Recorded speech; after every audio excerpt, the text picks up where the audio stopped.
नमस्कार श्रोताओं, रेडियो जागो 90.4 एफएम हरदोई में आज हम स्वागत कर रहे हैं हरदोई की उस वीर नारी का और उनका परिचय करा रहे हैं एक बड़े सम्मान और आदर के साथ, जिनके पति अशोक चक्र विजेता कर्नल हर्षोदय सिंह ने एक देश के प्रति अपनी सेवाएं ही नहीं दी, बल्कि अपनी जान की आहुति भी उन्होंने दी। और आज उनकी पुण्यतिथि है। 29 नवंबर 1994 में कर्नल हर्षोदय सिंह ने बांदीपुरा कश्मीर में उग्रवादियों के साथ मुकाबला करते हुए कई उग्रवादियों को मार गिराया था उस मुठभेड़ में। और अंतिम छोर पर उनको वीर गति प्राप्त हुई थी। तो इस तरीके के हमारे एक सैनिक जिन्होंने अपने देश की आज़ादी के लिए अपना सर्वस्व न्यौछावर कर दिया, अपनी जान की बाजी लगा दी, आज उनकी धर्मपत्नी वीर नारी हमारे साथ श्रीमती अचला गौर जी हमारे साथ में हैं।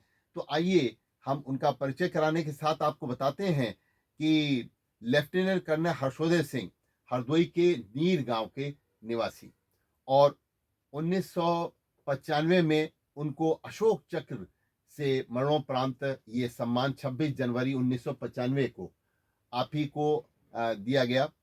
और हम आपको बता दें कि आतंकवादियों के साथ 1994 में उनकी मुठभेड़ हुई थी और उसमें ये सर्वोच्च बलिदान उन्होंने देश के लिए दिया। ऐसे शहीद को हम नमन करते हैं। साथ ही साथ उस वीर नारी से आज हम बात करते हैं जिन्होंने बहुत ही कष्ट सहे और उसके बाद में आज वो किस इस मन स्थिति में है।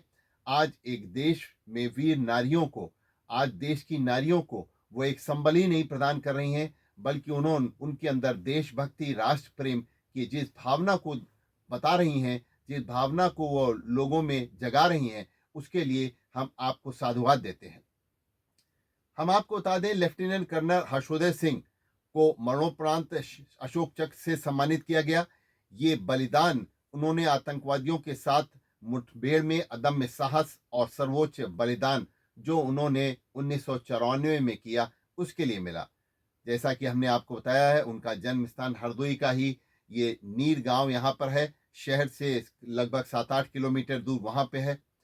और वो 1973 में ऑफिसर्स ट्रेनिंग एकेडमी चेन्नई में उन्होंने फौज में शामिल हुआ था। हमको याद है वो दिन, कर्नल हर्षोदय सिंह का घर का नाम डॉक्टर कहा जाता था।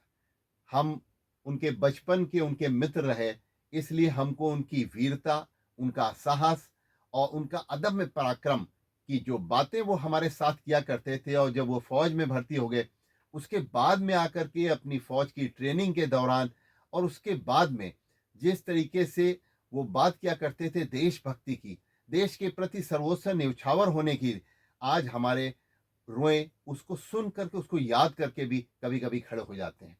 तो मैडम अचला जी, हम आपका स्वागत करते हैं रेडियो जागो 90.4 एफएम में। आज लेफ्टिनेंट कर्नल हर्षोदय सिंह की पुण्यतिथि है और आपने यहाँ पर अभी डीएम साहब के बंगले के सामने कर्नल हर्षोदय सिंह का एक नाम पर एक पार्क बना हुआ है। ये हरदोई के लोगों के द्वारा उनके प्रति एक श्रद्धा सुमन अर्पित करने का बहुत ही पूजनीय स्थल है। आज आप यहाँ पे आई हैं, तो ये आप कुछ ऐसी घटना बताइए जो उस समय की हो। जब कर्नल गौर कश्मीर के बांदीपुरा में कमांडिंग ऑफिसर थे, वो अपनी पलटन को कमांड कर रहे थे। सारी जो उनकी कंपनियां थी जगह जगह पर डिप्लॉयड थी। सिर्फ अपने बॉडीगार्ड, 20 उनके बॉडीगार्ड थे और वो अकेले बंकर में थे। अचानक ही पता लगा कि पाकिस्तान की तरफ से आतंकवादियों ने अटैक कर दिया है। उन्होंने कुछ नहीं देखा, सिर्फ अपने 20 बॉडीगार्ड को लेकर उन पर अटैक करना शुरू कर दिया। काफ़ी देर, सुबह के करीब 8 बजे थे, लड़ाई चल रही थी। इसी बीच उनको करीब 3 गोलियां लगी और हेलीकॉप्टर भी आ गया कि उनको हॉस्पिटल जाना है, तो उन्होंने मना कर दिया। और उसके बाद जो बॉम्ब थे उनको हाथ में लेकर पेट के बल घसीट कर वो करीब 2 किलोमीटर जाकर उनके पूरे बंकर को एम्बुश कर दिया, समाप्त कर दिया।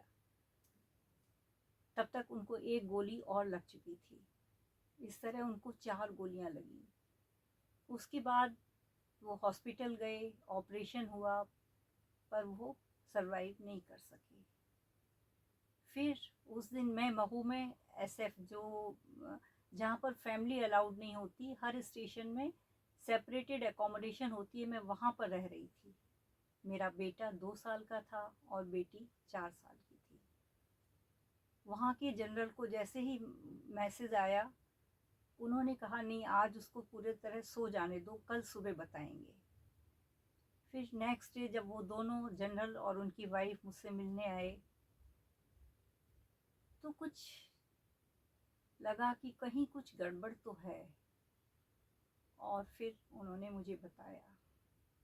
ये बहुत शॉकिंग था मेरे लिए। मैं कंप्लीटली टूट चुकी थी।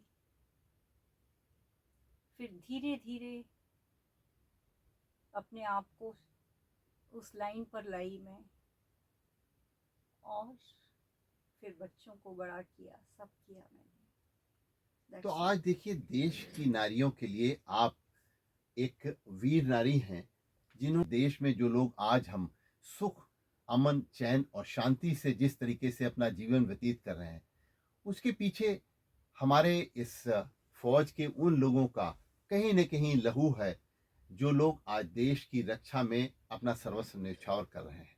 तो उसी में से हम सब हरदोई के लोग आज गर्व करते हैं कि हमारे बीच का एक इतना जबरदस्त, साहसी, पराक्रमी फौजी, जिसने लेफ्टिनेंट कर्नल हर्षोदय सिंह जैसा, जिस बिना मारे उसने वहां से जगह अपनी नहीं छोड़ी।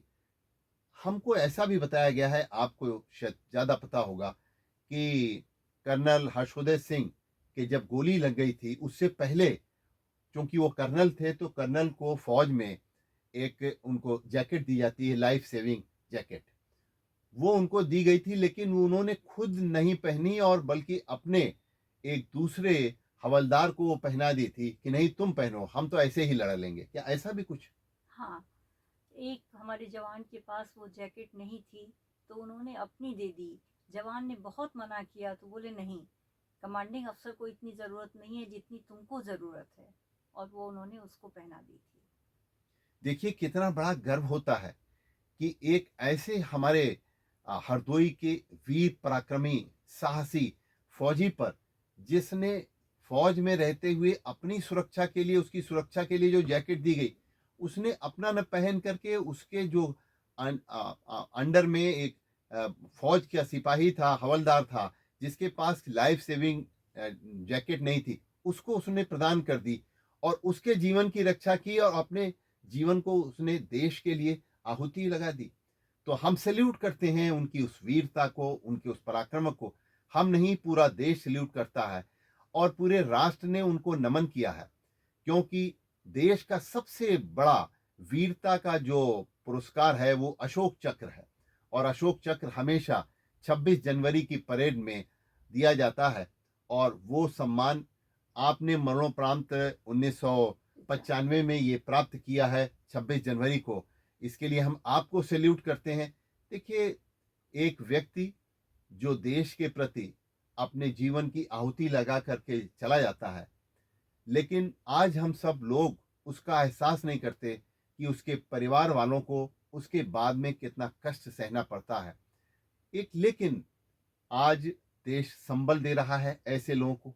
हम सब लोग नागरिकों का एक कर्तव्य है, हमारा ये कर्तव्य एक देश के प्रति भी है, और साथ ही साथ हमारा एक कर्तव्य जो है वो इसलिए भी बनता है, क्योंकि एक मानवतावादी भी व्यवस्था में हम लोग रह रहे हैं, कि हम ऐसे लोगों को, ऐसे वीर लोगों को, उनकी वीर नारियों को हम लोग सम्मान दें, हम लोग उनको संबल प्रदान करें। आप इसके बाद में आपने जीवन अपना यापन कर रही हैं, आप हरदोई में नीर गांव में आपकी जमीन भी है, खेती की जमीन भी है, और आज आपको सरकार से किस तरीके की सहायता की उम्मीदें हैं? सरकार से तो मैं क्या उम्मीद करूं? मैं अपना समय पूरा मैंने बच्चों को बड़ा करने में ही लगा दिया और कुछ मैं अभी कर नहीं पाई।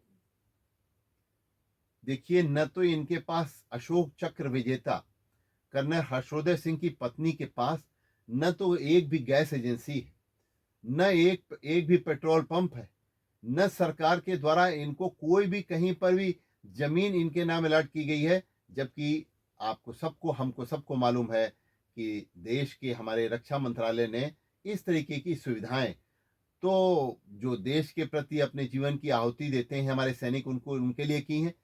और जिसने अदम्य साहस और पराक्रम का परिचय दिया हो, जिसने उग्रवादियों को मार करके अपना जीवन देश के प्रति न्यौछावर किया हो, उसको अशोक चक्र भी मिला हुआ है। और उनकी धर्मपत्नी वीर नारी अचला जी ये बता रही हैं कि उनको सरकार के द्वारा किसी भी प्रकार की कोई भी सहायता अभी तक नहीं प्राप्त हुई है। हम उम्मीद करेंगे कि सरकार जरूर आपकी इस बात को सुनेगी और समझेगी और आपके पास तक जरूर कोई न कोई, छोटी हो या बड़ी हो, लेकिन सरकार की मदद अवश्य पहुंचनी चाहिए। धन्यवाद। बहुत बहुत धन्यवाद। रेडियो जागो 90.4 एफएम में अचला गौड़ जी, आप धर्मपत्नी वीर नारी हैं, लेफ्टिनेंट कर्नल अशोक चक्र विजेता हर्षोदय सिंह की हम आपको नमन करते हैं। हम आपको अ, अपनी तरफ से शुभकामनाएं भी देते हैं और इसके लिए आज हम सैल्यूट भी करते हैं कि कर्नल हर्षोदय सिंह ने हरदोई का नाम पूरे भारत में ही नहीं बल्कि विश्व के क्षितिज में अशोक चक्र पा करके ऊंचा किया है। धन्यवाद बहुत बहुत।